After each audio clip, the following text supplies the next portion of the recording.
Odisha nursing officer कर्मचारी संघर कार्यबंद डाकरारे सामिल होइछन्ति गंजाम जिला नर्सिंग अफिसर और कर्मचारी संघ जिला चिकित्सा अधिकारी कार्यालय सम्मुखें धारणा बसिछन्ति।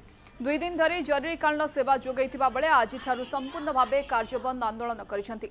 स्वास्थ्य विभाग मेरुदंड भली निरंतर सेवा जोगाई आसुथिबा नर्सिंग अफिसर प्रति दीर्घ वर्ष है सरकार वैमात्रिक मनोभाव पोषण करुवा अभियोग आनिछे संघ। आंदोलन लगी रोगी को नहीं नथिबा असुविधार सम्मुखीन होबाकु पड़ुछि।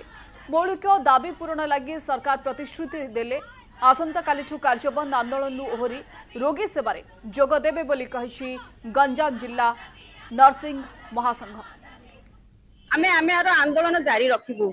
आमे हमर माने आमे चाहुनु जे हमर ड्यूटी के आमे हाम्पर करिवु माने आमे जनसाधारण को हैरान करिवु रोगी मानक सेवारे व्याघात देबु बोली आमे चाहुनु।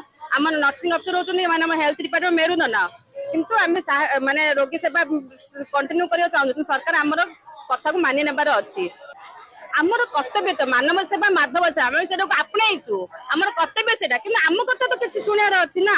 आमे 2 दिन हेलानी इमरजेंसी ड्यूटी को मैनेज करके आमे एटी गणधारणा रूपे बसितिलु किंतु सरकार आम सहित आलोचना कले नै कि हमर 10 दफा दाबी उपरे कौन सफल आलोचना नवा हेतु आज सारा गंजाम जिलार समस्त हॉस्पिटल नर्सिंग ऑफिसर माने निजर कार्यबंद आंदोलन करी आज आम ये सामूहिक भाव में आंदोलन को सफल करुचु। आम केबे भी ये कार्यबंद आंदोलन करने को चाहूना। आम एबे भी सरकार को अनुरोध करुचु सरकार तमे आम सहित आलोचना करी आमर जो 10 गोटी नार्य दाबी अच्छी से दाबी गुड़ी को जदि आमको प्रतिफलित करेंगे ताले आम काली कार्य जॉइन करूँ।